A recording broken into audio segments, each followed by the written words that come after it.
Hey there, everybody, and welcome back to the Morehammer Podcast, your bi-weekly hobby and Warhammer podcast, where we talk all things about the hobby news-wise. We've got rumours this week we can dig into. It's going to be good fun.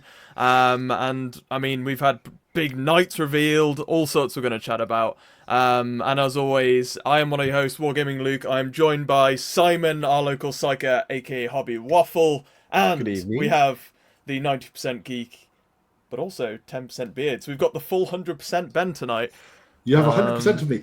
Answer me this. Did you nearly say cod past? Because it did sound an awful lot like you caught yourself while you were about to say cod past. Very close. Yeah, tonight we're not even going to be talking about Warhammer. It's going to be Call of Duty.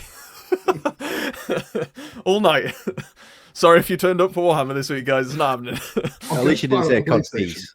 Cod piece, yeah. That is another very late night podcast. In our extensive look at Space Marine armor, the cod piece. Yeah.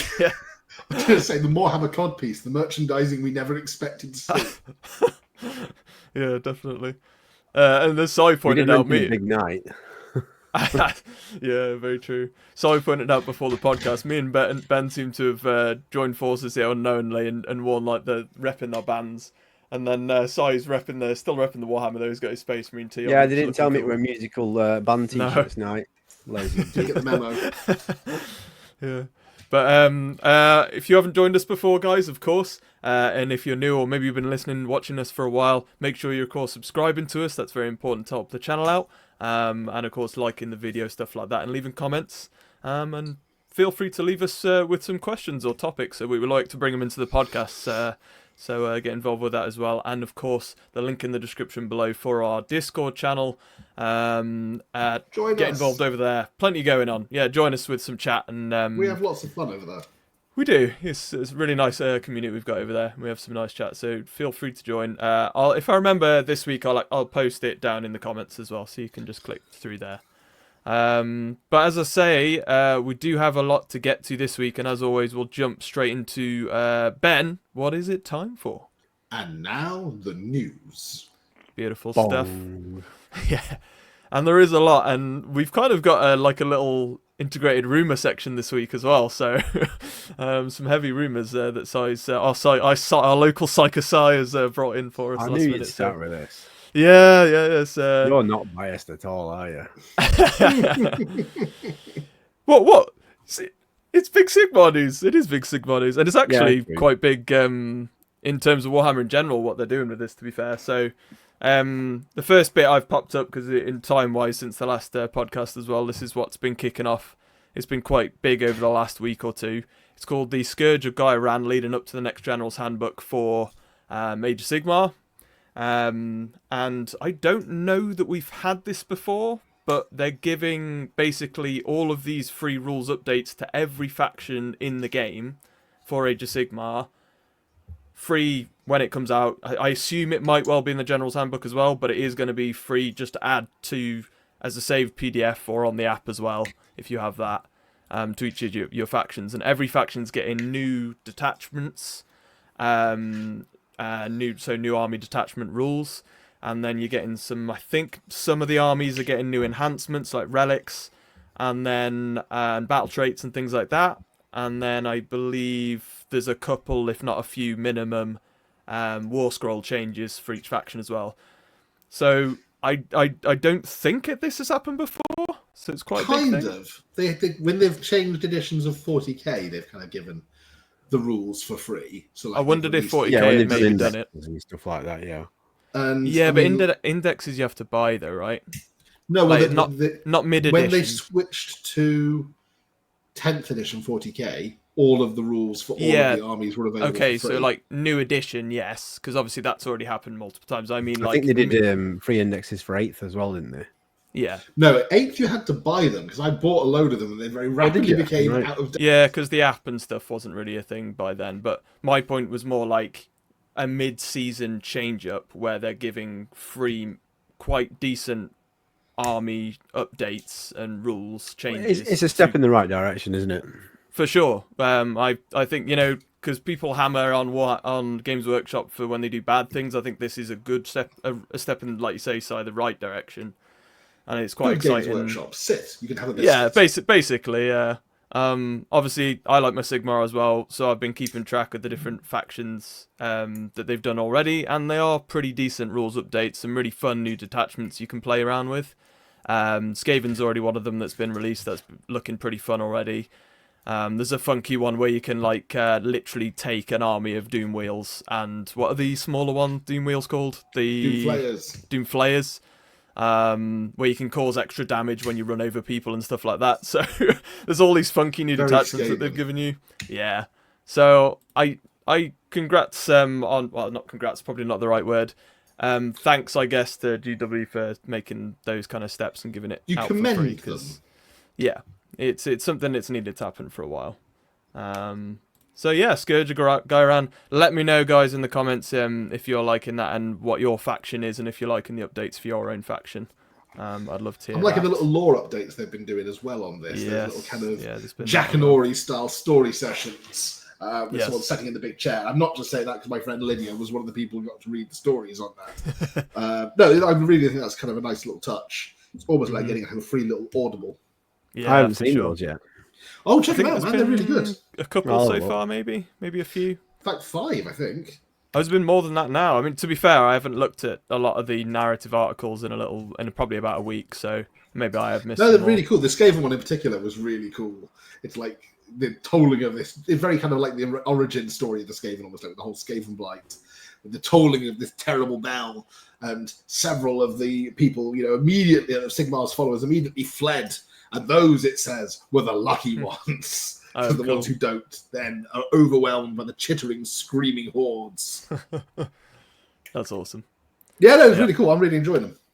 Yeah, no, and we'll keep looking out for what they're doing leading up to the new General's Handbook. I'm looking forward to that as well, because they're introducing, by the looks of it, a lot of the kind of crossing over with Spearhead, which was good fun. Mm-hmm. So I'll look forward to that. But moving on to... We haven't had many mini reveals since the last episode, but the ones we have had are very large, if you get what I mean. Very much on the larger side. An appropriate sprue at the moment. It's one of my great bits down kind of really? Down size. So obviously, we knew the Imperial Knights codexes were coming, didn't we, guys? But we did. We figured we'd probably get at least a couple of new Knights, maybe one for Imperium, one for Chaos, which it looks like we're getting. So the new Knight Defender. What do we think of this one? I like it. Yeah, it's pretty cool. I mean, it's still the same Knight kit that we know, isn't it? We just the repackaging it and putting an extra sprue in it. I'm not sure about the shield generator on the top. To be honest, really? I like the weapons. Again, I like the shield generator. I think it's a nice. I suppose that's why it's a defender. Yeah, it fills an interesting role. It's cool that it has void shields rather than just the standard Knight shields. And also that it can be used. Those void shields are literally used to protect other knights. Mm. I think it would help if it was painted slightly differently. It looks a bit odd on top of that when it's. Yeah, it's just all been like smashed in gunmetal grey. It'd be nice if the coil in the middle was painted like a brass or a golden colour or something like that. Just a little bit different, or maybe with contrasting colour, I guess you want. Yeah. I think it just looks a bit like an afterthought. The shield generator for me.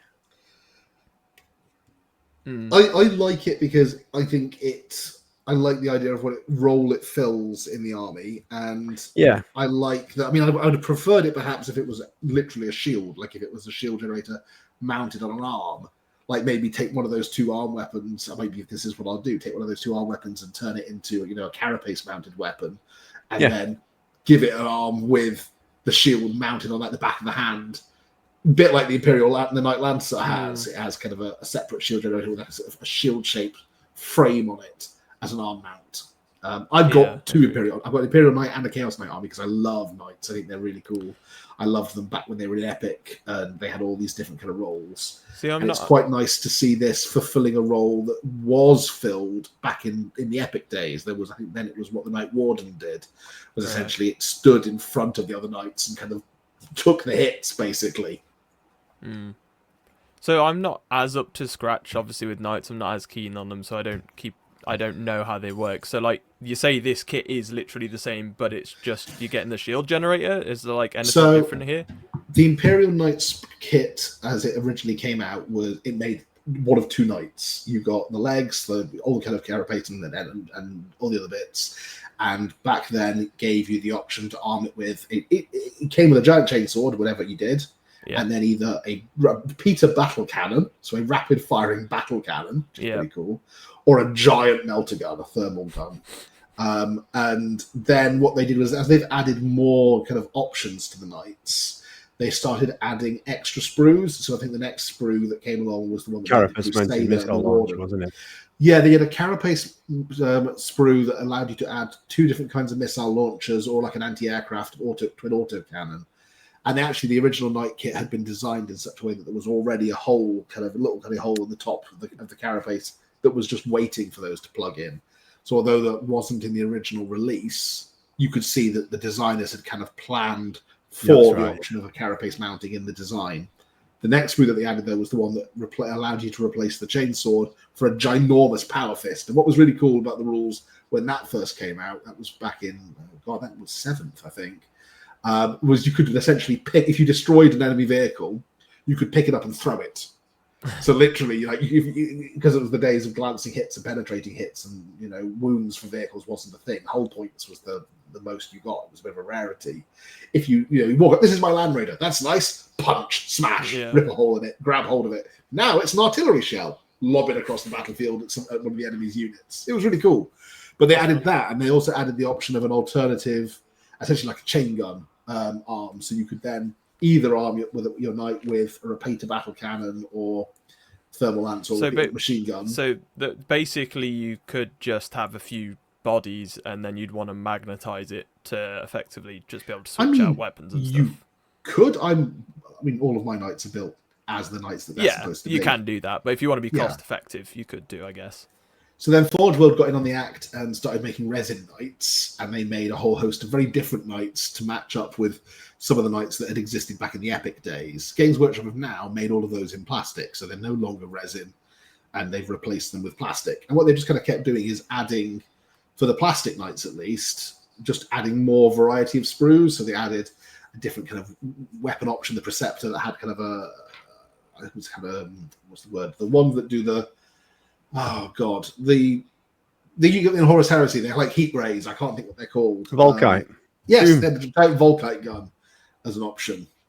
And then they released an entirely different knight kit that was taller, and they had the option of it had like little kind of artillery cannons mounted in the shoulders, and then it had the option for like 3 carapace mounted missile launchers or like extra artillery cannons and mega guns. And that was kind of the biggest hardcore knight. And then they added the smaller knights, which are the armigers. So that's kind of the little kind of hunting dogs or squires. Chaos Knights kits, they initially just added a separate Chaos sprue. So it was still the same legs, chassis, and everything else. What they then did was completely redesign the knight for the Chaos Knight kit so that things like the legs hinge backwards, so they look more evil. Yeah. So again, this is the Chaos Knight kit. You can see the legs fold differently. They're more kind of bestial, I suppose, is the best. They're more like Warhammer Titan legs, aren't they? Yeah, well, they're more like or like Beastman legs or Demon legs. And the Knight kit that they initially released. Knight Ruinator. The Ruinator. Yeah, with a giant flamer drill, and it's got missile pods that kind of sling underneath the shoulders as well, which is quite cool, and a huge drill. So means that this brings the Chaos Knights big knights up to 3 or 4 different variants. Because again, they designed it in such a way that you could have it armed with big claw, big chainsword, either of those, and battle cannon, melter gun, etc. They also added in some separate Chaos Knight weapons, like a giant turbo laser type arm weapon, big kind of monstrous flaming metal tentacles. What's interesting, I just want to mention about the Chaos Knights is that overall they get more knight options than the Imperium do, because they get all of the variants that the Imperium do, plus their own variants, and likewise for their armature scale stuff, you get the 2 classes that the Imperium use, and then like 3 separate Chaos armature classes as well. What I'm hoping, I doubt we'll see it, what I was hoping was that for this release, the Imperial Knights might get a loyalist version of like the traitor armature classes. because those had options like an armature with 2 close combat weapons, or an armature with a little mini chain gun and close combat weapon, as well as the kind of twin autocannons or the chainsword and melter gun options that the armature had. There's nothing thus far that seems to suggest that, which does suggest that the Chaos Knights is still the better army of the two of them in terms of just the sheer number and amount of different kind of combinations you can include. Interesting. We'll have to wait and see when we get more info on the these, which we've seen as well here. The new codexes obviously are coming as well. Yeah. So I mean, again, you can see on the cover there. That's their one with the flailing, very cool metal tentacles, and it's also I forgot it gets tail weapon as well. That particular chassis style has got like a mace tail that swings around. So it really is kind of cool chaos looking stuff. I must admit, I think if I ever did bother getting knights, it would probably be chaos. They look pretty sweet. They are really like cool. That, I mean, the mask there on the actual head is very cool. Kind of melted. Well, again, they've got. I think he knows what you did last summer. Yeah. They add different kind of each, so that when they did the Imperial Knights, each kind of additional sprue they did, they added further kind of different knight masks to go over the head, and I'm hoping that they might do the same with this. This is one of the masks that was available in the previous sprue, but I am hoping that maybe this will mean that they're going to add a few more when they add the kind of flamer drill sprues. It's very horror. It's very cool. It is. It's really cool. And the lore for so I will stop gibbering about this a bit, but the lore for the Chaos Knights in particular, I think, is cooler than a lot of the lore for the Imperial Knights. Well, that would make sense, probably. Well, so I mean, like for example, 2 of the Imperial Knight households that I've previously I've got armies of. One of them is literally like they're dragon slayers, and they ride around fighting giant lizards and stuff in knight chassis. Literally Pacific Rim. Yeah, exactly. Oh no, if you've not got the Pacific Rim track playing, hopefully at the very least in your head, not in the room. I keep desperately hoping that they'll release like the Scythe Hierodule or something for the Tyranids in a large scale, so I can just let loose Kaiju versus Imperial Knights in the city fight, because it's just too cool not to do. The otherwise, like the Mechanicus Knight households, you've got Mechanicus households that are kind of tied to the Mechanicus and have huge, rank upon rank of armored knights and stuff, and like giant city spire keeps that are filled with kind of tech adepts maintaining them. The Chaos Knights, by far one of my favorite, the one that I decided to do, is essentially a loyalist house who suddenly their kind of home world is beset by a huge Inquisition war fleet backed by Space Marines who descend upon them and lay waste to them, calling them heretics. Like up until this point, they have been absolutely 100% loyal. The first sign of any problem is when the Inquisition appears in orbit and decides to exterminate them all, backed up by a couple of Space Marine chapters. So they scramble whatever, despite protesting their innocence, it doesn't matter. They scramble whatever they can into orbit, get as many of their kind of vassals and knight chassis onto transports as they can. Like the Battle of Hoth, fleeing. The first transport is away. They get as many of them as they can into orbit and just run hell for leather. Just get the hell out of Dodge. They get trapped in the warp for over 100 years and emerge about 500 years before the Inquisition task force arrived on their homeworld. At which point they are so kind of corrupted by the warp and so pissed off at the Imperium for turning its back on them that they start laying waste to every Imperial world that they can find, which leads to an Inquisition task force being gathered and dispatched to their homeworld to destroy them. It's one of That's pretty cool. Kind of warp related self-fulfilling prophecies, like the Orc War boss who found himself traveling back in time, so killed himself so he could have. I was going to say it sounds very orky, actually. Yeah. Yeah, it does, but I love it. I love the kind of the lore you get from. I like it. Yeah. So I think they're really cool. So I'm really excited to see these two get a kind of dual codex release. I think that's really going to be really good. Very, very cool.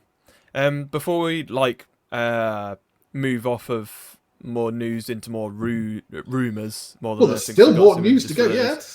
Yeah, well, I thought we don't really have images to go with this, so I thought we'd just go big screen. Basically, we had a mini sort of teaser trailer, I guess you could call it, for what is the new edition potentially of Horus Heresy.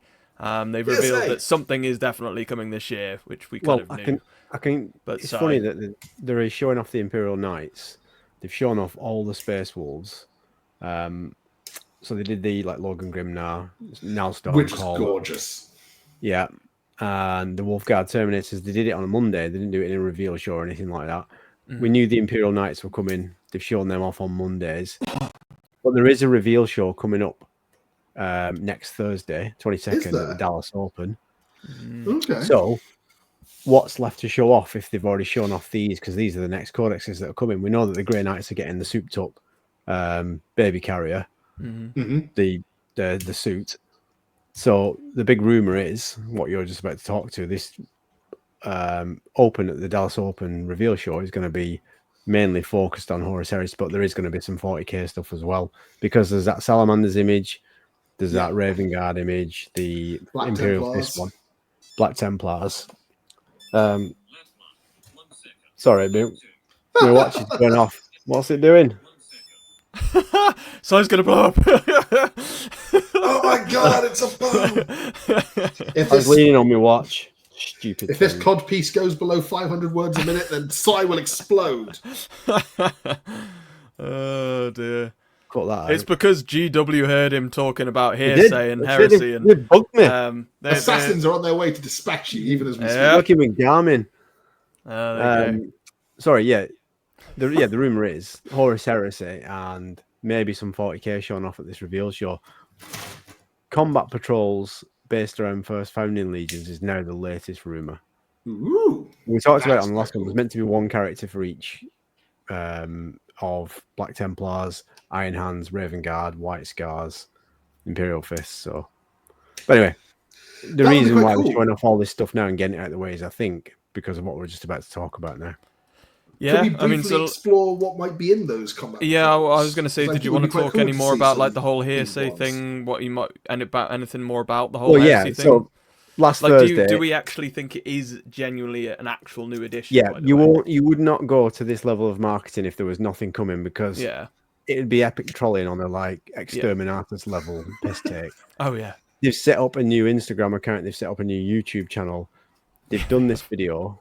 They've set up a website for the hearsay website. It's a joke website. Difficult. Yeah, you wouldn't go. No, I know it's not, but still, like.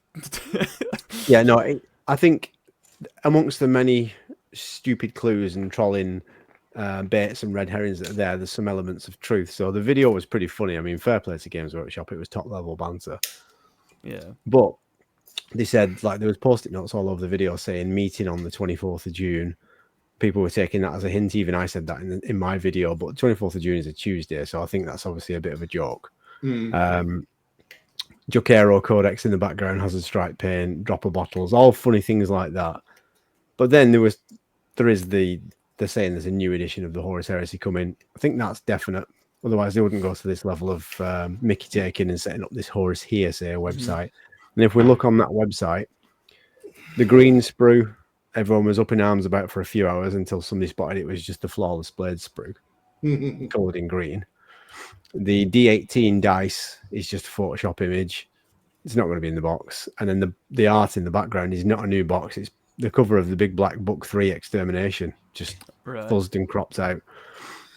But then I like that you have to say that a D18 is not going to be included in the box, given that the mechanic they suggested for the D18 was roll to see what legion you were playing as. Yeah. Plus, the image was like a proper bad Photoshop as well. I mean, you never know. There might be one in the box. There could be some sort of roll off for this new weapon that's meant to be in the box, or there could be something for traits that you roll. You never know. But they released a couple of extra images, didn't they? Well, they were teasing about salamanders being the poster boys for the box, and the big rumor for ages has been salamanders versus Iron Warriors. Which would work in Mark II armor, which we've heard a lot of rumors about. Definitely work in Mark II armor, yeah. And then a couple of days later on the Instagram account, there was a picture of it could be anything, but it looks like a shoulder pad maybe.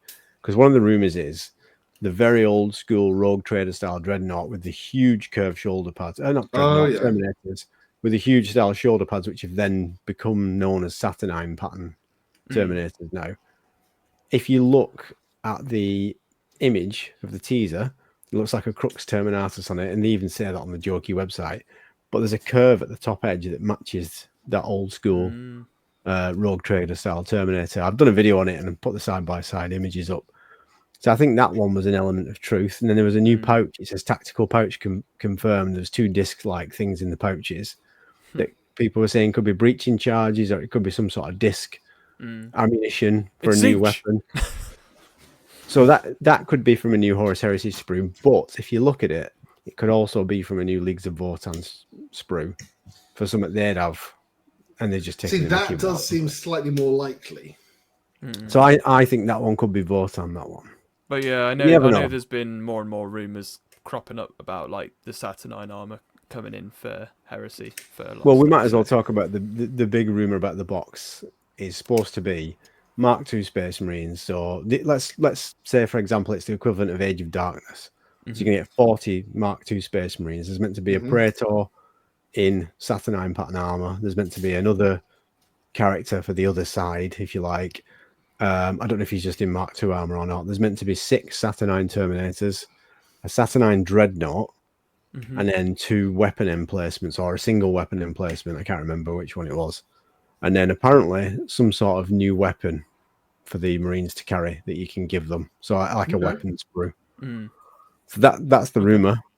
And they've been saying it's Salamanders versus Iron Warriors. And I did hear a little rumor the other day that it's going to be a full-on rules change, not a tidy up. I hope that's not the case. But the rumor that I heard was, if you like second edition 40k, imagine you could streamline it. To make it playable. And that's to make it faster. That's what the rules are going to be like. So things like each vehicle has a data card with the armor. Wow. Like that.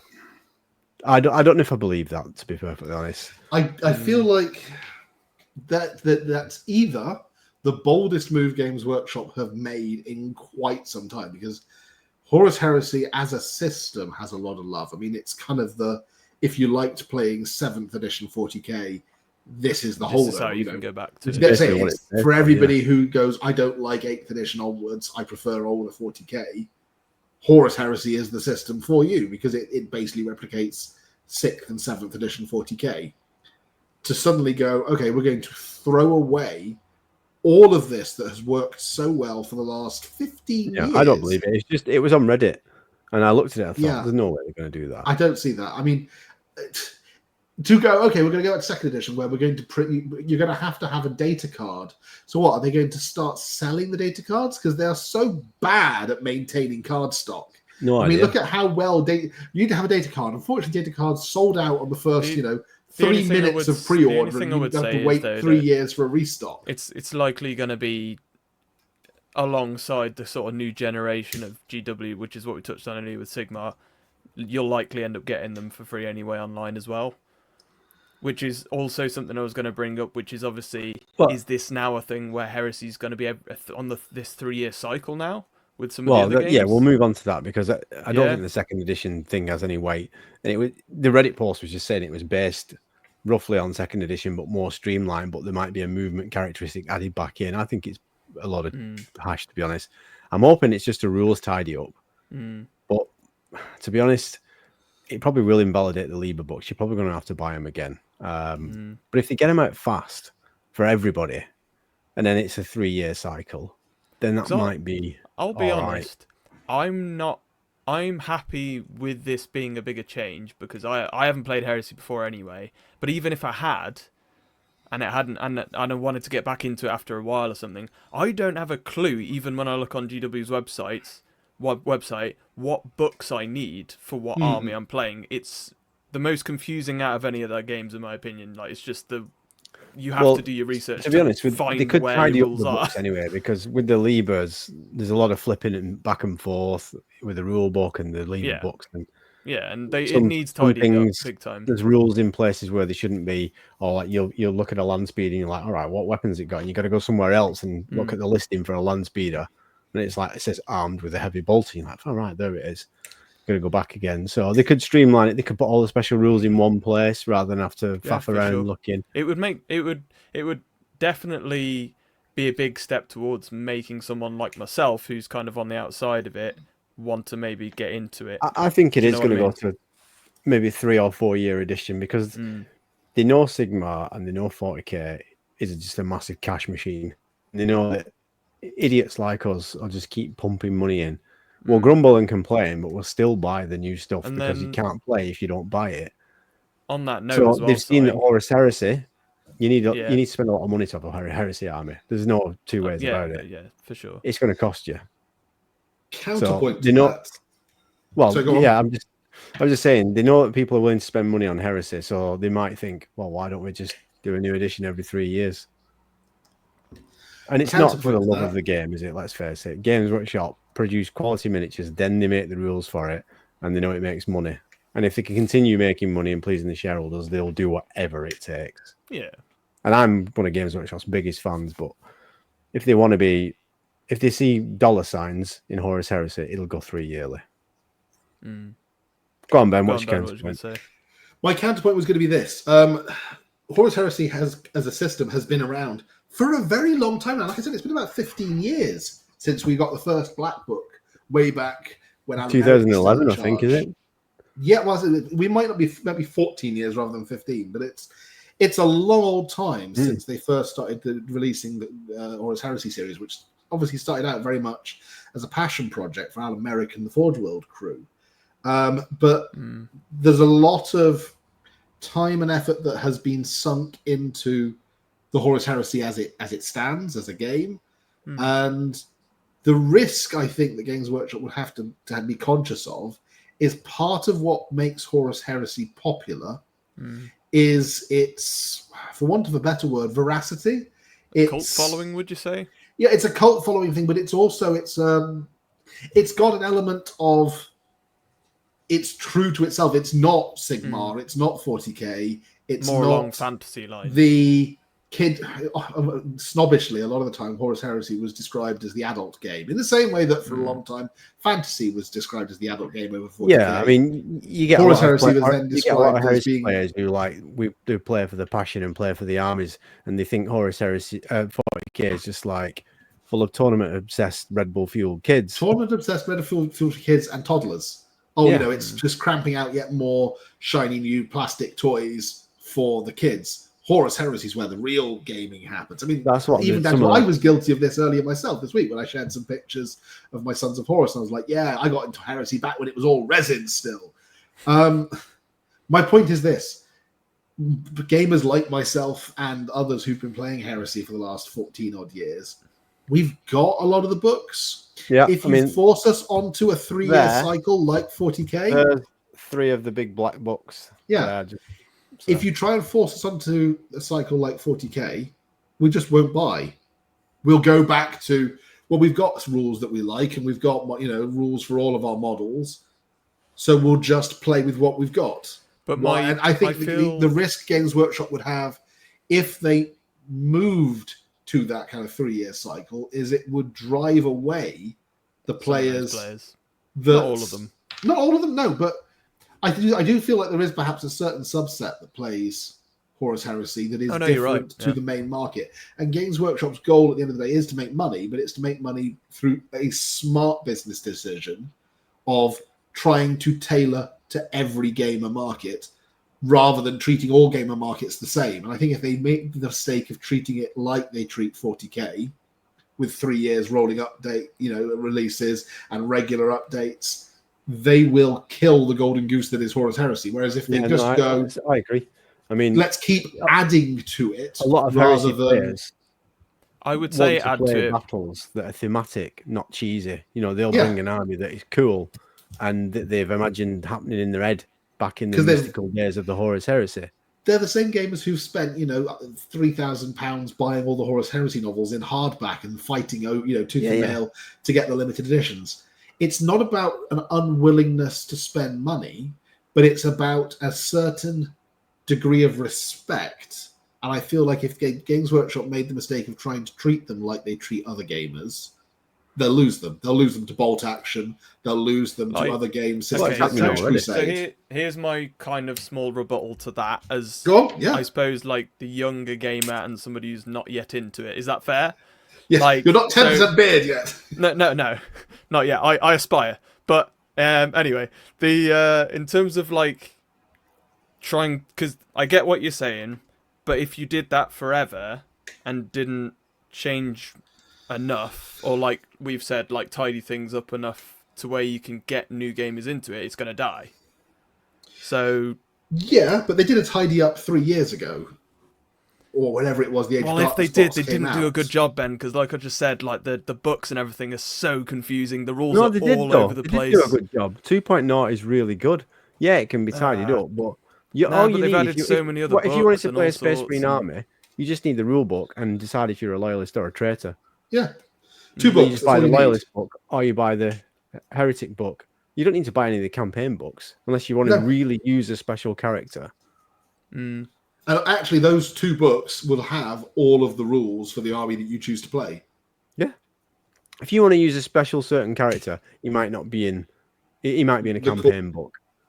Yeah, like if you want to use Little Horus Aximand, you'd probably have to buy I think he's in the Black Shield book. But if you just dream of putting a loyalist Emperor's Legion force on the table, or like a pre-heresy Emperor's Legion force on the table, you just buy the Liber Hereticus book and the rule book, build your pink rhinos, your purple rhinos, your purple marines with perfection and eagles everywhere, and you're good to go. Well, I mean, even you buy the Age of Darkness box and the Liber Hereticus, because you get the rulebook and the Age of Darkness box. Indeed, yeah.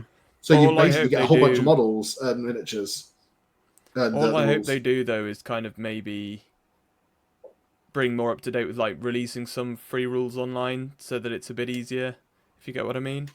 No, I get what you mean. Just to tempt new people in. Yeah, no, I get what you mean. Maybe if they did like a free downloadable list. I mean, to be honest, I don't think bringing new gamers into the Horus Heresy is ever a problem for them, because they've got the biggest marketing scheme in the world, which is they've had the Horus Heresy novels running for. I'll tell you what would be an ideal world thing for Horus Heresy. If they release this new CGI trailer in a few weeks or next week or whatever, there's a big massive box called, I don't know, Saturnine. Let's call it Saturnine. I think that was one of the rumors anyway. Shitload of Marines in it, new Dreadnoughts, new Terminators. If that's the case, if there's Saturnine Terminators in this box and there's a new weapons platform, that would tend to say, yeah, there's new books coming, because they ain't going to be in the current books. So true. No, that is true. In an ideal world, there'll be a new rule book in the box. It's not going to be a massive dramatic change. It's going to be a tidy up, a few streamlining things, get rid of a couple of stupid rules maybe, put things in more sensible places. At launch, a new Liber Loyalist book, a new Liber Hereticus book, and every single character, both Loyalist and Heretic, who's been in all these campaign books that we've had over the last few years, are all in these new Liber books, including the new stuff in the box. Yeah. And then whatever the you own, versions of the Primarchs, whatever you own on day one, you can put on the tabletop with current rules. Yeah, I think that would be. And to be honest, what you could almost do at that point, if they really wanted to drive it home, is release downloadable rules for the characters that had been in the source book. So say, or even make them available in the app. Hey, here is the Horus Heresy app, and it's got all the rules in it and access to all of the data sheets of the characters that weren't. Do you need us to go over that bit again? What was you saying? Sorry. We're just saying, in an ideal world, so if there is new units in this box, like Saturnine Terminators and a Saturnine Dreadnought and this new like quad cannon emplacement or rapier platform or whatever it is, then we need new rules for them. They're not going to be in any of the current book. Yeah. So in an ideal world, this new box will come out. It's like Age of Darkness. There's a big whopping chunking rule book in it, with it, and it's just a rules tidy up. No changes to this, like no dramatic changes to the system. Everyone who knows how to play now will know how to play again. But things have been streamlined. Things are in more sensible places. You don't have to flip around as much.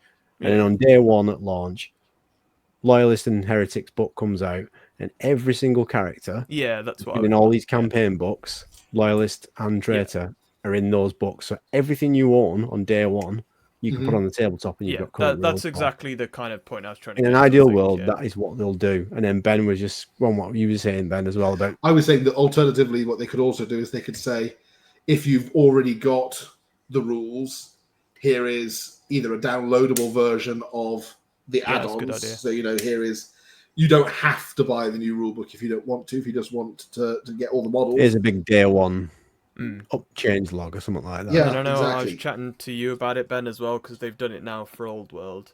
I would like to start to see them doing some sort of battalion sets or whatever for each of the legions, or some of the main legions maybe. Yeah.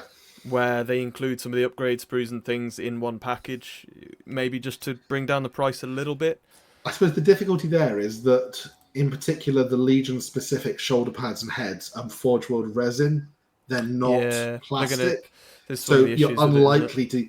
There's nothing to stop them doing is doing like web army deals.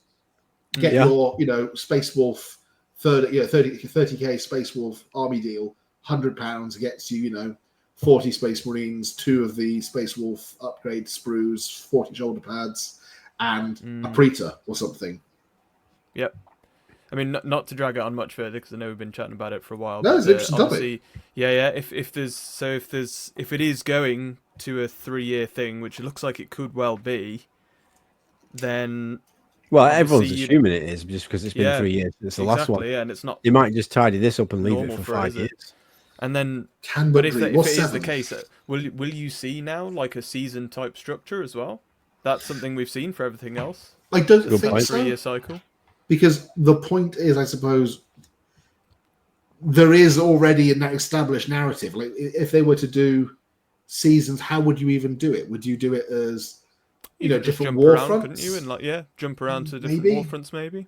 I don't know. It's just something I thought I'd bring up, because obviously we've had it with kill team stuff like that. It is now obviously at some point, either end of this year or next year, we're expecting whatever Warcry's turning into now to get that the new edition, and that'll be new seasons again. So yeah, hopefully more time related thing. We're taking to the water, Man of War. Dead Fleet.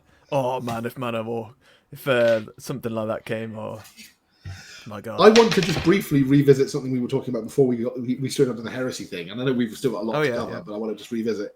You mentioned, Si, about the possibility of it doing chapter-specific combat patrols for each of the first founding chapters, and that was really interesting to me, because it made me wonder what would each of them have. Well, no, I thought you were suggesting they were doing it for 40k. Unless 40k. Yeah. Well, so goes the rumor. So we talked about it on the last podcast. The Iron Hands are supposed to be getting a character in Terminator armor. Mm-hmm. Imperial Fist is meant to be Lysander in Terminator armor. White Scars are supposed to be getting... This is going to annoy a lot of Dark Angel players. White Scars are supposed to be getting a character on a jet bike. So, by the way, it's not the last remaining jet bike in the 41st millennium. We found another one. Maybe it's just the last remaining jet bike of that particular pattern. Because we know it's not the last remaining jet bike. Custodians have got billions of them. Yeah, that's true. And the Black Templars, not sure, probably an ancient, I would imagine, because there was a skull rumor engine, wasn't there? Yeah. With the hole in the forehead, like the stuff that's already on the Black Templars.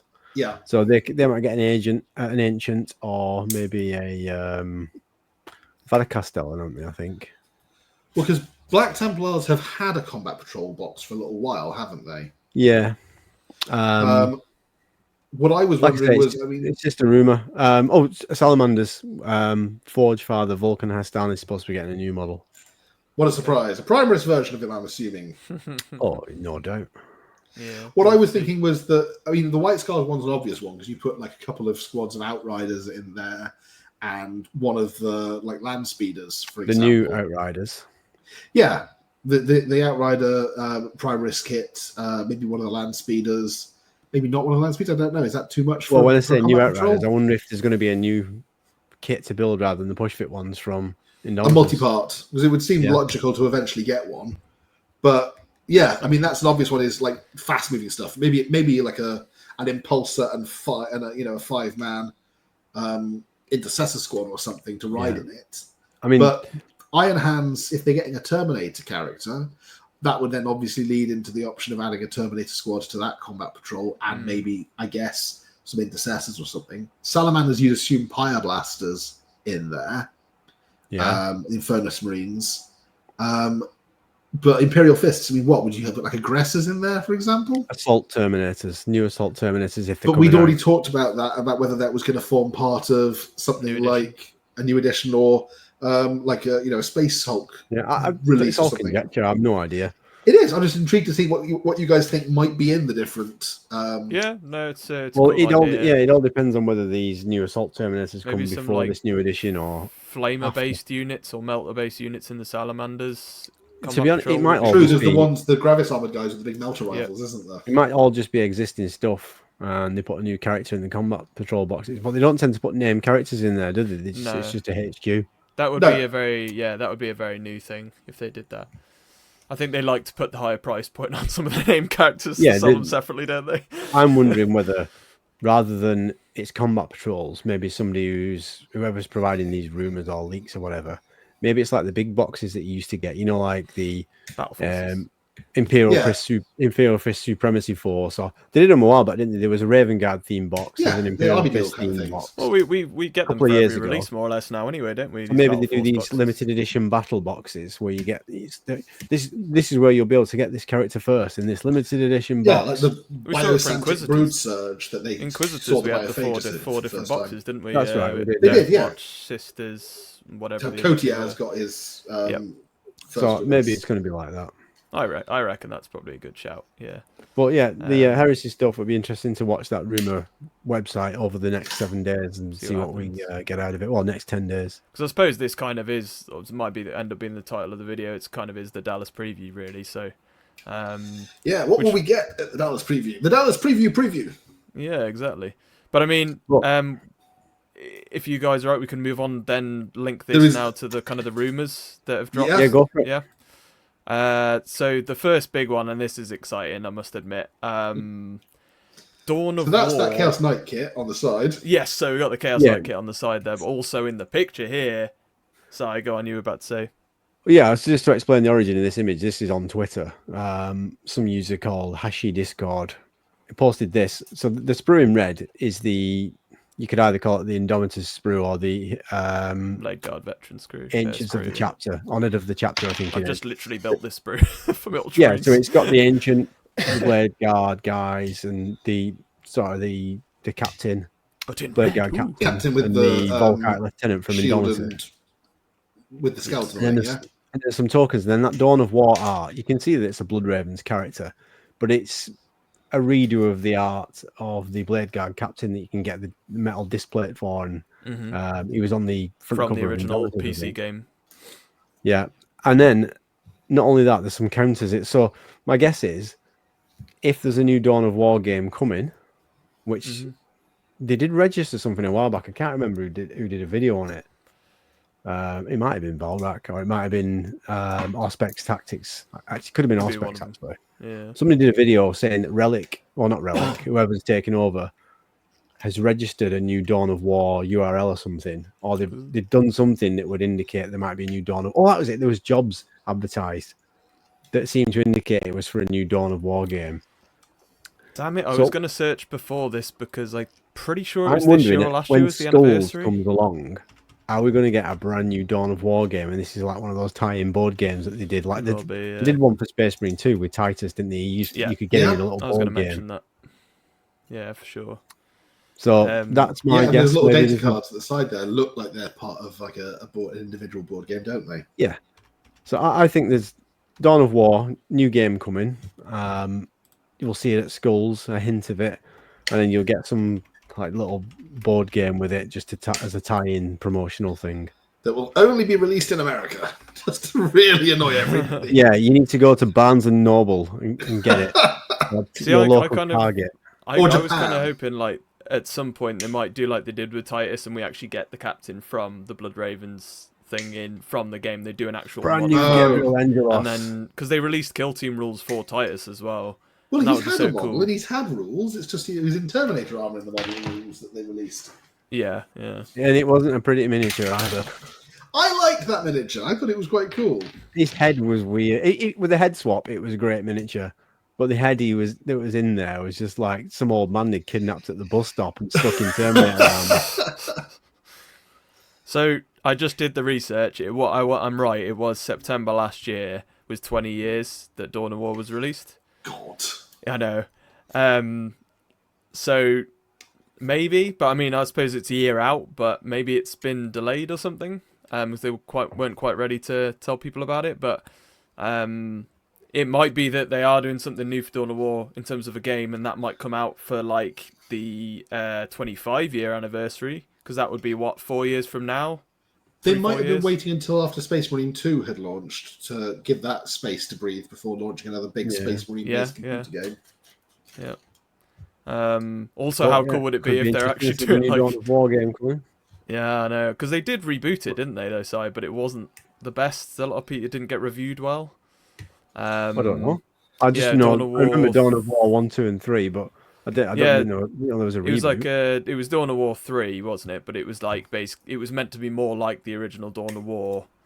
But it was a lot more hectic from what I never played. No, I only ever played the first one. Yeah, I don't know. Dawn of War 2 was a lot more kind of skirmish based. It wasn't really full armor control. I just love watching the trailers. The CGI stuff from the original game was awesome. Still is awesome as well. So it's still up to scratch. It's very cool. I can't wait to see the Blood Ravens back, borrowing stuff. Collecting stuff. Space Magpies. Yeah, for sure. Yeah, so that's the sprue that it is, just coloured in red. Yeah, literally. Yeah, it's the one that was released in the Indomitus box, isn't it? Yeah. It's a nice sprue. Really nice. It is. Nice models. And then this, he's also posted an image of the new drop pod sprue. We were talking about this last time, weren't we? We were talking about this last time, so it's a nice follow-on. You can see the bottom of it now. There's detail on the bottom of the doors, I think, a little bit. But the way they've done it, they've done it deliberately this way, so you can't cut the doors off and close the doors unless you're an expert with a modelling saw. But it's going to leave it this way to promote the 3D printer market, because people are going to 3D print their own drop pods rather than put up with this rubbish. But in order to get those doors off, they're going to be curved at the bottom if you cut them off. Yeah. So this is like, whoever's designed this sprue is going, they're not going to be able to cut the doors off this one. Screw them. So I say, I'm wondering how many original drop pods of, I don't know if it's already sold out, maybe on GW. It could well be. I haven't looked, but I imagine the original drop pods will sell fairly quick now. Watch what you're doing. It's still going. Games Workshop are listening again. I know. Whenever Si talks about rumors or goes against them, it's like his watch is trying to kill him. Christ. It's like his Logan's Run style. I didn't bring it up, by the way, but earlier when I had to get up out of my chair, this huge ass, I swear, 3-4 inch beetle thing flew into my room around my light. And they're sending Tyranids after you. It was literally like, I know, it's the scariest thing. I had to chuck it out the window. That thing had definitely come over from China or something, man. It was after me. But yeah. So drop pod, we've seen the bottom. God, as probably weird as we thought it would be. The drop pod model, which was a nightmare to build originally, and then somebody went, hold my beer, and came up with this. Yeah. Oh well. Tell you what though, if you invested in original drop pods just because you love them and you'd had like 5 of them, 5 or 6 unbuilt kits, you're laughing now. Oh yeah. All mine are built. I've suffered through building them enough. Yeah, exactly. For sure. But I think, given we're talking about hearsay as well, obviously, that has covered the majority of news, unless you guys can think of anything else. There is one small topic that I feel ought to be mentioned, which is, did I fall asleep and miss the Beastmen release for the old world? Oh, yeah. Because they had the whole plan of this release, then High Elf release, then Beastmen, then Wood Elves, then, surprise, Cafe. And then they kind of did the whole big up of, okay, this is all the models that are returning for Beastmen, and here's this character models, and yes, it's all coming, and here's the Arcane Journal. And then there were leaks of what the contents of the Arcane Journal were going to be. And then there was a week where they didn't have any pre-orders. And suddenly, Wood Elves are here. What the heck happened? Thoughts? Yeah. Not sure. I don't know. I saw the Sunday preview and I was like, oh, cool, Wood Elves. And I didn't even realise about Beastmen until you mentioned it tonight, and I thought. Usually in the past, to be honest, though, because I said to you, Bendon, where's what's his face? Kralmore. Oh, That's yeah, it, yeah. Prophet of Morgor. Because I said I was chatting to you on Discord about this, Ben, when I was saying I'm not sure. Usually, though, when it's a production issue, they just actually come out with some sort of article and say that it is. Instead of a Sunday preview. They've done that in the past. Yeah, it's stuck in the Suez Canal again. It's a bit weird. It's... I don't think it is last-minute rules changes, though, because I know some people have said that, but I'm not sure. Because I would have thought they'd already had to be printing them. They would have to literally pulp the entire run of Arcane Journals. Yeah, exactly. And re-release them. But I suppose the other interesting thing is, if the Arcane Journal was supposed to go up on pre-order that week, the week of no pre-orders, then it would have meant that all of the preview copies had already gone out to the usual suspects. Yeah, which means either all of the usual suspects have managed to abide by their NDAs, nobody has managed to go, oh, I've got the real story on this, or, hey, spoiler alert, here's my copy of the Arcane Journal with photos. There are there are leaks of what the Arcane Journal supposedly contains, but there are no photos of the pages. There is nothing, which does make me wonder if perhaps it was like a printing issue. Like, did they arrive and they found that all the pages have been printed twice or something? Yeah. I mean, there must be some explanation for why we've suddenly skipped Beastmen and gone straight to Wood Elves, aside from Games Workshop may have heard that I was working on a Beastmen army and decided to really annoy me. Maybe the leak was fake and everyone looked at Games Workshop, looked at the rules and thought, that's a good idea, let's do that. Well, no, I was unimpressed by the leak, to be honest, so I was assuming... Yeah, no, I'm joking. That's my point of the joke, because everyone was up in arms about the leak. No, I think you're probably right. It could be a printing issue where they've received the books. Usually the case, and everything has been displaced by one page, maybe. So all the images for one that's meant to be on one page is on the next page or something. But they usually print in advance, don't they? Well, they normally print them quite some time in advance, so you'd think that they would have known well in advance. I mean, they'd have had like preview copies of it in advance, so that when they were announcing, these are all the models that are going to be returning and stuff, that they would know that there was an issue and could have dialed back on the rhetoric. And you wouldn't think there'd be a casting issue because they photographed everything that was coming back. So they've obviously made just sort of... It could also just be like a production line issue in terms of like they haven't managed to get enough printed in time to put up the pre-orders a week before. It could be a legal issue. It could be somewhat legal. True. Yeah, you never know. Maybe. Let us know. There could be a name. What do you guys? What's your conspiracy theory? There could be a name comments? in the book, and then somebody's been thumbing through it last minute and gone, "Oh, hang on, we can't use this word." So it's trademark. Accidentally look at it and go, "You do realise that that's a horrendous racial slur, right?" And they go, "Well, no. I mean, there might just be a name or something in there, and then it's trademarked to another game, and nobody's realised or something like that." Then legal got involved. Well, I imagine they're still having to be careful, maybe with some things treading around. Well, you would imagine they'd not make that sort of schoolboy error, but you never know. We'll see. You never know; it might come out at some point as to what happened. But might be next Sunday. Yeah. I suppose the next question is: is this going to sufficiently interfere with the release schedule for Beasts that Cathay will get bumped up and come before Beasts? I would imagine Cathay is going to be a fall release anyway, because they know they will sell a shit ton for Christmas time for a new big release like that. But I could be wrong. My wallet needs a break. I don't want Cathay until after Christmas. Yeah, I'm got enough room in my desk at the minute. Oh, I'd imagine we're definitely getting Cathay this year, because they... My only complaint is that my birthday is coming up, and I was really hoping that I was going to get a load of Beastmen stuff for my birthday, and they've ruined it. Well, you just have to have some Wood Elves instead. Don't want Wood Elves. I've got, I want my things that kill Wood Elves. Beast Elves. Beast Elves. Beast Elves. You're gonna have to do some converting. That's why it's delayed. Yeah, they've changed their mind. They're doing Beast Elves now. They're just going to combine the two. I'd buy it, entirely. To be honest. If they did that, I'd buy it. No, that's true. But yes, that was the very interesting. Let us know what you think in the comments, guys. But other than that, I think this week, given we're already quite far through really for time this week, we'll do our hobby updates and end on that this week. Because we've got a good bit of that we can probably go through this week anyway. I've been up to a ton of stuff. Ben, I do have your photos up, and I know you wanted to touch on a project you've been involved with as well. Yeah. Community project. So I'll grab. I am now. So there we go. Let's see what's coming up first. Yeah, so this is just a little thing. I haven't actually done that much painting myself the last 2 weeks because I've had a lot of kind of personal stuff going on. But you may remember from earlier in the year, I've been working on my Gene Cult as my project art for this year.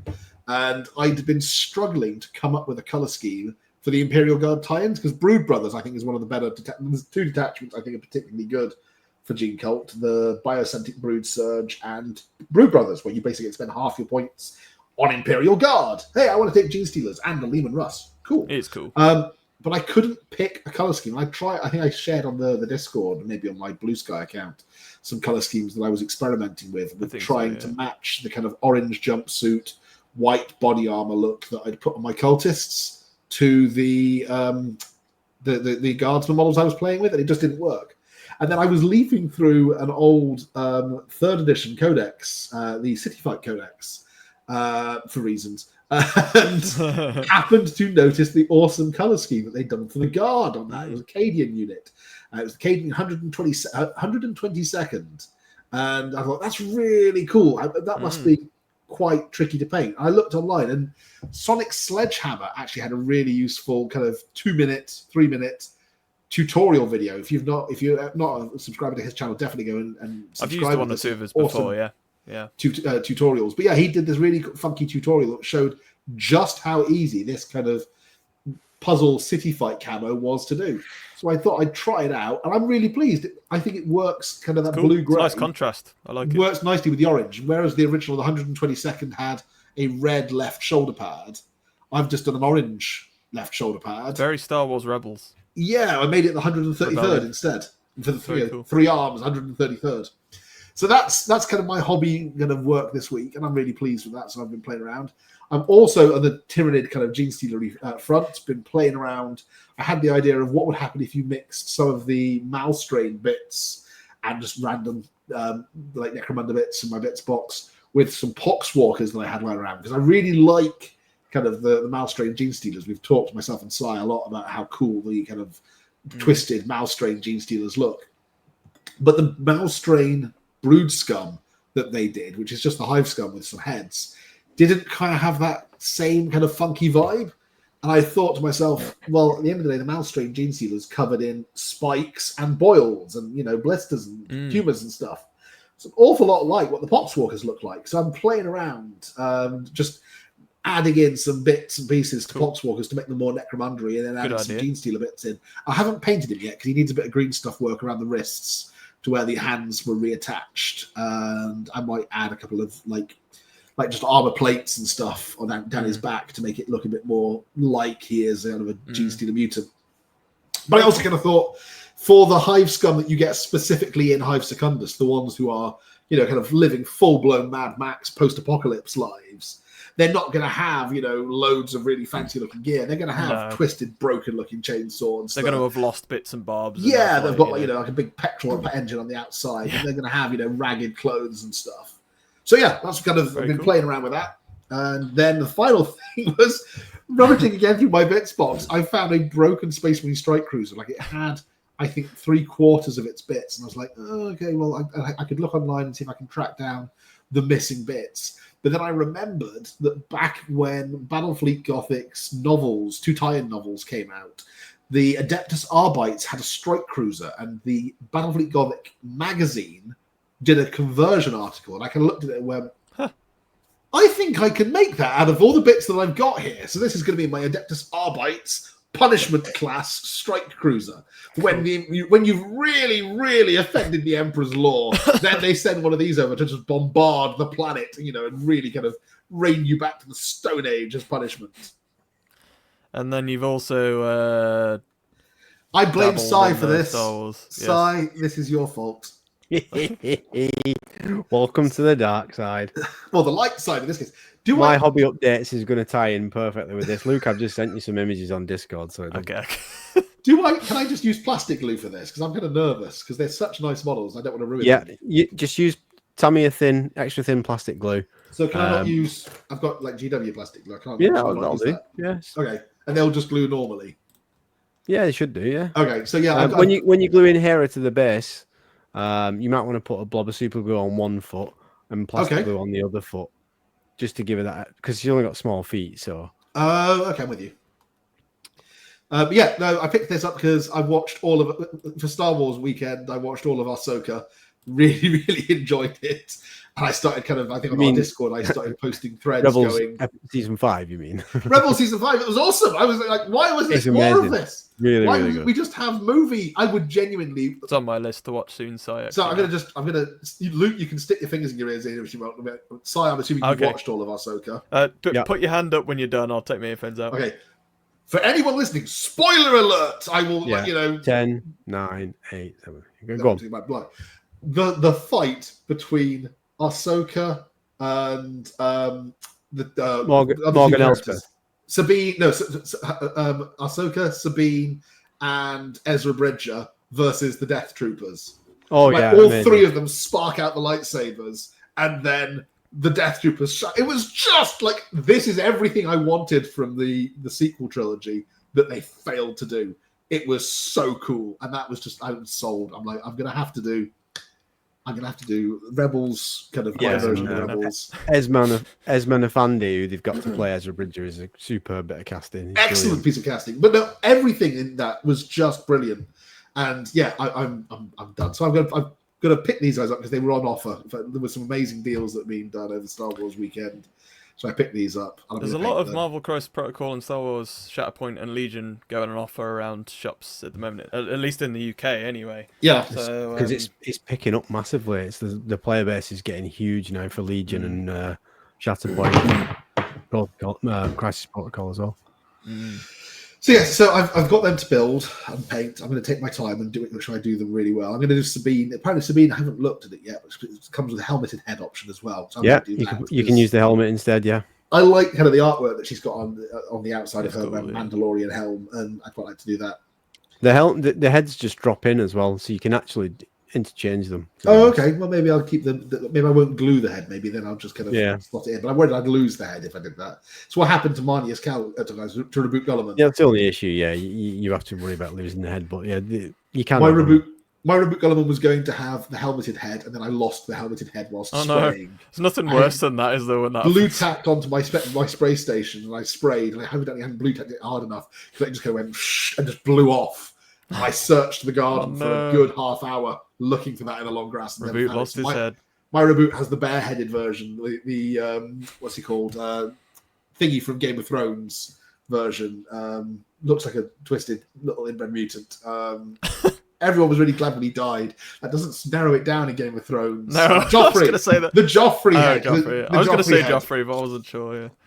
Yeah. Anyway.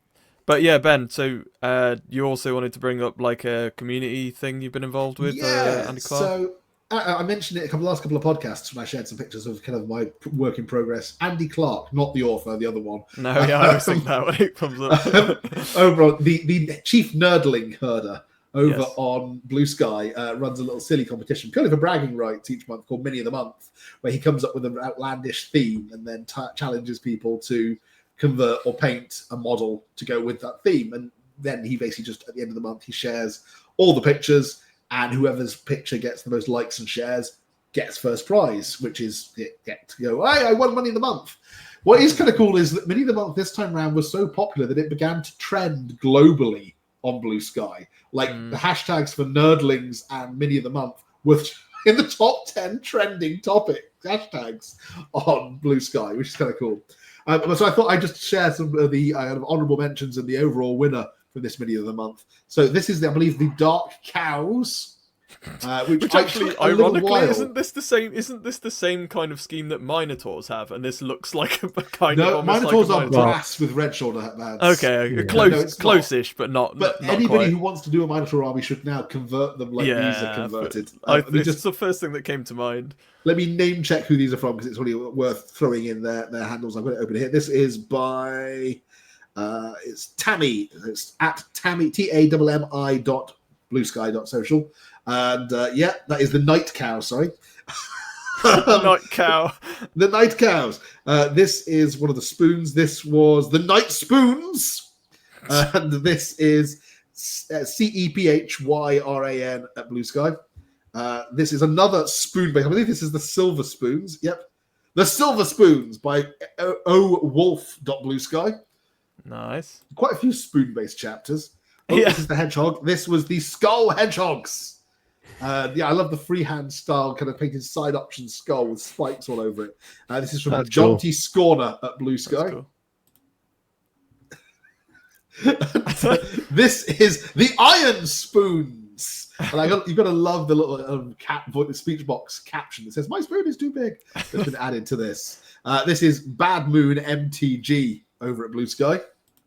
This one's my favorite. And this is the overall winner. This is first place. This was, I'll just find the name. Oh, here we go. This is Chaplain Rictus Hobnob, the thrice dunked, defending the honor of the Skull Biscuits against their ancient enemy, fashioned out of plasticine or, basically. I love how his shield is a custard cream and they're called the Hobnobs. It is, yes.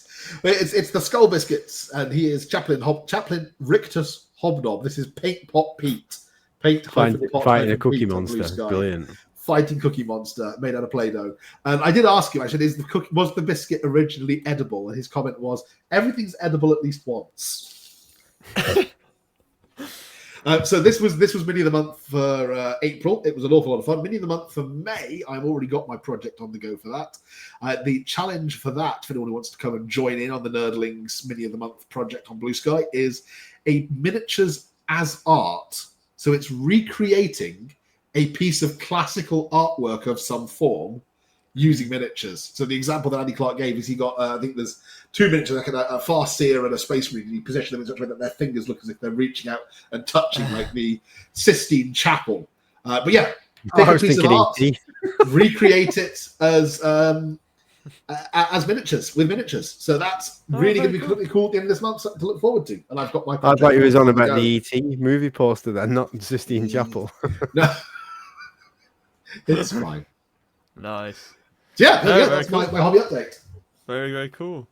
I might have to try and get involved in one of them one of the months, maybe. We'll see. Come and do it. It's an awful lot of fun getting challenged to do something different. If I see one month that kind of like inspires me and I think of and I have an idea in my head, I'm sure I'll do it. But yeah, I do have some of my photos up from the last week or two of the heft of hobbying I've been up to. I think this has been my busiest 2 weeks of hobbying and gaming I've had in a while. But what I've done, just to make things a bit easier, I finished my 2,000 points of Ultramarines. And so as always, have to get a full army-wide photo whenever you do it, because it's nice when you finish it all, isn't it, to be able to see it all in one go.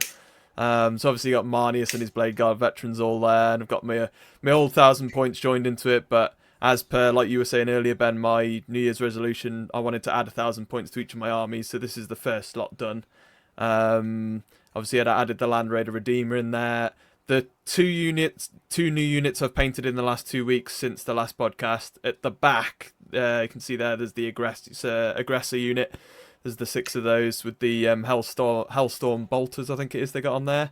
They're going to put a lot of firepower out, I'm assuming. They're brilliant. And Storm gauntlets. For sure. And then on the left-hand side, I went a bit more tactical and went with some of the old Devastator squad there. Nice. And I've got 2 plasma cannons and 2 las cannons in that squad. So, yeah, managed to finish it all up. Really happy with it, with how it's all come out in the end. So, there's that. And then the only other little bits of hobbying I've done since then, it means I can now finally move on to bits and bobs, which is quite nice to keep myself going rather than having to grind through blue all the time. So it's been quite nice to move on. Some Tyranid Gargoyles, got some bits and bobs done with them. Cool. And then also on the painting thing at the moment, if I quickly turn on my light, some Necron Warriors that are underway. Their bases are literally drying as we speak. I wanted to move on to some stuff that's easier to paint. Can never get easier than bolt gun metal and null and oil and whatnot for Necron Warriors. So that's kind of like my painting, hobbying side of things. But what I did have go on gaming-wise, I had this campaign day for 40k with my friends locally. There were 7 players. We had 4 players on the Imperium side, and we had 3 on the Chaos side. And we had 3 rounds throughout the day of 3 games, 3 different gaming tables to battle over Lumia 3, which was part of is actually on the map that GW have done for the Natwin Gauntlet. So we've actually done our own little mini campaign on this sector, on this planet. And we had a full campaign day fighting over it. The Chaos invaded. The Chaos failed massively. They did not win a single game throughout the whole day. And there were 9 games in total.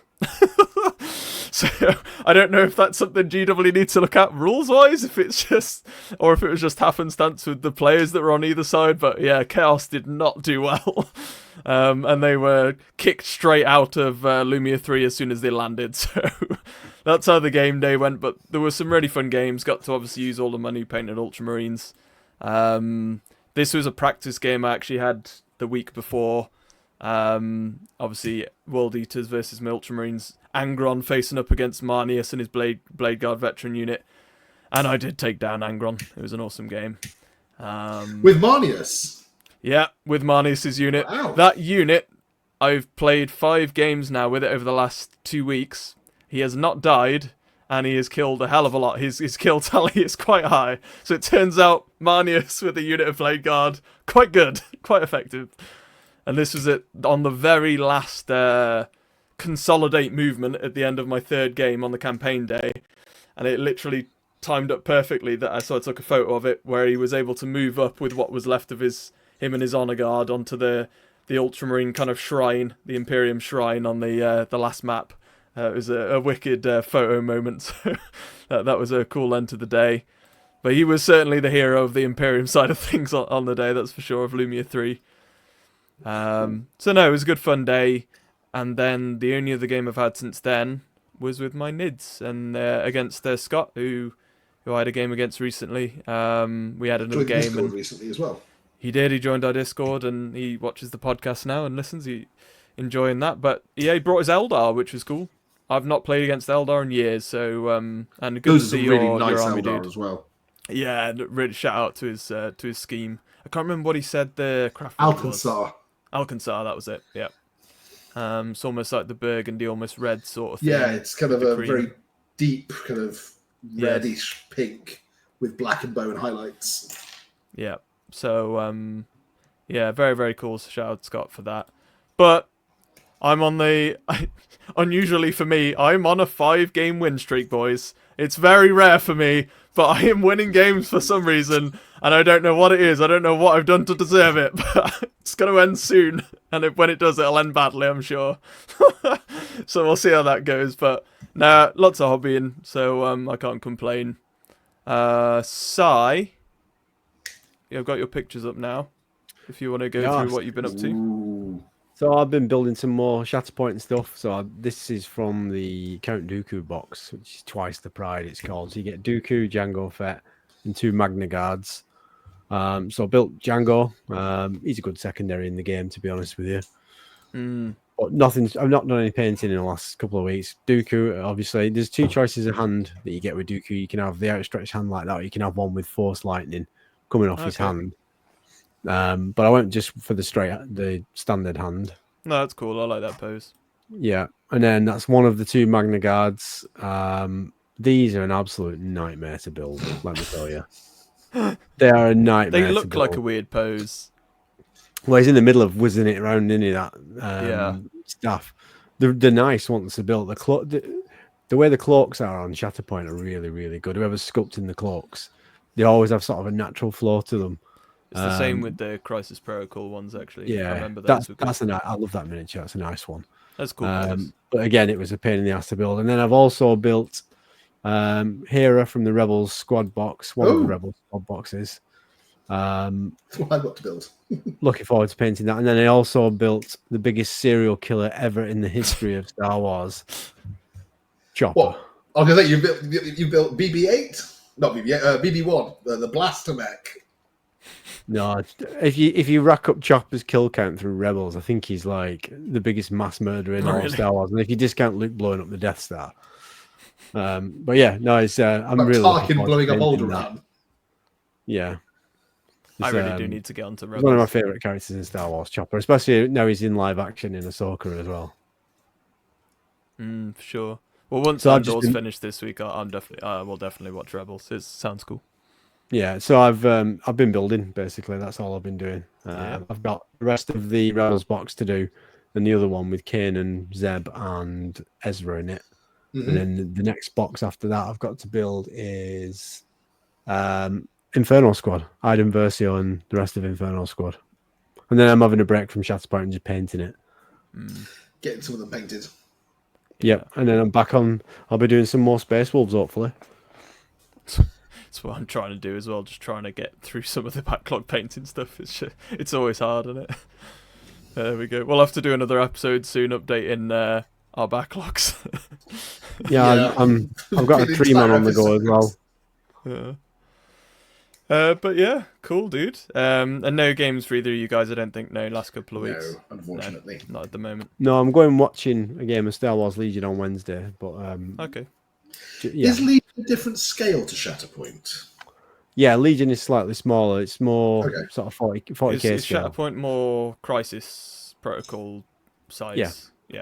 Yeah, Legion is like because some of the Legion sculpts scale. look really nice, but I was wondering how different in size they would be next to the Shatterpoint miniatures. Yeah, Shatterpoint's bigger. Yeah. Okay. More of a skirmish game, isn't it? Yeah. Well, no, cool stuff. We'll have to see how you progress with that. I'm actually going on Thursday and playing Kill Team for the first time properly, because I've only watched it so far, so I'll have to give an update on that next time. What Kill Team are you using? I'm using my Kroot because I painted them ages ago, the Farstalker Kinband, so I'll get to use those.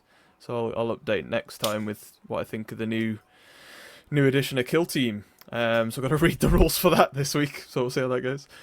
But yeah, let us know in the comments what you've been up to hobby-wise, guys, because I know there's a lot of that going on with bank holidays and stuff, especially in the UK at the moment. So it'd be interesting to know what you're up to, and obviously in our Discord channel, as I say, I'll leave the link down below for that. And as always, guys, please do make sure you're subscribed to the channel, looking out for when we drop new episodes. But before we head off, we'll start with you, Si, since you're at the top this week. Where can people find you, bud? And I know you got a new video. Browsing the shelves for Star Wars stuff. No. You can find me on my own channel at Hobby Waffle on YouTube, and then Instagram, Facebook, still Twitter because I'm a glutton for punishment, or X, whatever you want to call it, and Blue Sky. Latest video that I've done was at weekend. It was basically about the Horus Heresy rumors and the Horus Heresy website. Just having a bit of fun speculating on what might be coming. So that's my latest one. Cool. And Ben? You can find me at my channel, 90% Geek, and likewise, I am at Blue Sky and Instagram using the same handle. And I am hoping that at some point, might not be this week, it might be next week, because I have a lot going on, but I'm hoping to get a big Necromunda video out. Okay. Ooh, nice. Nice. Myself, wargamingluke, guys, Blue Sky, mostly for socials nowadays, sometimes a bit here and there on Instagram, but mostly Blue Sky if you want to chat over there and interact. And obviously our Discord channel, I'm big on that at the moment as well. I'm just loving chatting to people over there when I can get the time. And sharing updates and stuff like that. But yeah, that'll be it for this week, guys. And as always, happy wargaming. See you guys. Bye. Bye.